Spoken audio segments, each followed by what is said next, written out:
Hey guys, welcome to physics and playground. तो अब तक हम लोगों ने क्या देख लिया था, प्रिज्म वगैरह सारा कुछ देख लिया। एक क्रिटिकल एंगल और इंटरनल टोटल इंटरनल रिफ्लेक्शन दोनों मिक्स करके पूछे जाते हैं प्रिज्म में, सिर्फ वो बचा हुआ है। ठीक है, नेक्स्ट है लेंस। लेंस में जो सबसे इम्पोर्टेंट है वो आता है सिल्वरिंग ऑफ लेंस। एक लेंस में सिल्वर कलर कर देते हैं एक सरफेस में, तो ये मिरर की तरह बिहेव करने लगता है। ठीक है, तो एक मिरर हो जाता है और दो लेंस हो जाता है, और उसमें हम लोगों का फोकल लेंथ पूछ लेता है F=R/4μ-2 इन इक्वी कन्वेक्स। दूसरा प्लानो कन्वेक्स है। प्लानो कन्वेक्स में दो केसेस आते हैं, एक ये और एक ये। अगर प्लेन पे मिरर बना देते हैं तो F=R/2 into μ-1। Mu refractive index है, आर जानते हो रेडियस बोलते हैं। ठीक है, और इधर अगर सरफेस प्लेन सरफेस पे ना करके कर्व सरफेस पे सिल्वर कोटिंग करते हैं तो वो मिरर की तरह एक्ट करने लगता है, तो इसका फोकल लेंथ F=R/2 होता है। क्वेश्चन पूछा गया था नीट में, ये देख लो question number 2। The refractive index of the material of a prism दे दिया था, एंगल ऑफ प्रिज्म दे दिया, और बोलता है कि एक उसका सरफेस को सिल्वर कोटिंग कर लेते हैं, मतलब मिरर बना देते हैं। ठीक है, तो फिर इसका if it's angle of incidence on the prism is, ठीक है, समझे क्या पूछा। Beam of monochromatic light entering the prism from the other surface will retrace its path after reflection from the silver surface if it's angle of incidence on the prism. Angle of incidence पूछ रहा है इसमें। ठीक है, तो angle of incidence कैसे निकाला जाता है।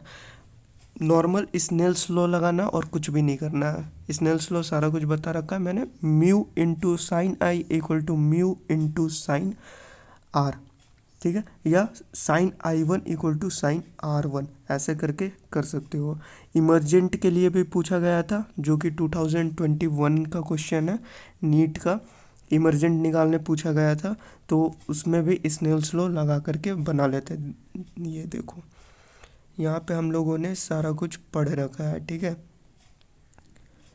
ये स्नेल्स लॉ हम लोगों ने पढ़ रखा है, क्लियर है। फर्स्ट क्लास में ये सारा कुछ हम लोगों ने देखा था, स्नेल्स लॉ का यूज़ कैसे होता है और कैसा क्वेश्चन पूछा गया था। ये है 2021 का क्वेश्चन, समझे। तो कॉपी पेस्टिंग करता है ये लोग, डिराइव करते हैं एक दूसरे क्वेश्चन को और कुछ भी नहीं करते हैं, समझ गए। तो इसमें क्या करना है, स्नेल्स लॉ लगाना, और ये परपेंडिकुलर जा रहा है तो आर और आई जीरो हो जाते हैं। यहाँ पे रिफ्लेक्शन आप लोग पढ़े होगे, जीरो हो जाता है, एंगल ऑफ रिफ्लेक्शन जीरो। किसी भी परपेंडिकुलर अगर करवाते हैं ना किसी भी प्लेन मिरर पे, तो उसका जो बेसिक फंडा क्लास 10 में पढ़ोगे रिफ्लेक्शन होता है वो जीरो हो जाता है। बस इतना ही करना है और कुछ भी नहीं है, बहुत लड्डू सा क्वेश्चन है ये। बस कॉन्सेप्ट याद रखना है, ये फोकल लेंथ है कैसे, और दो फोकल लेंथ इसका। Equi convex F=R/4μ-2।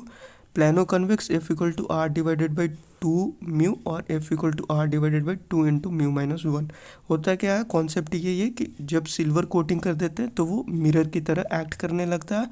तो हम एक लेंसेज का रिफ्लेक्शन जो होगा उसका निकालेंगे, फिर मिरर निकालेंगे, फिर लेंस का निकालेंगे। ठीक है, फोकल लेंथ निकालो, पावर इक्वल टू 1/f, और फोकल लेंथ वहाँ से आ जाएगा।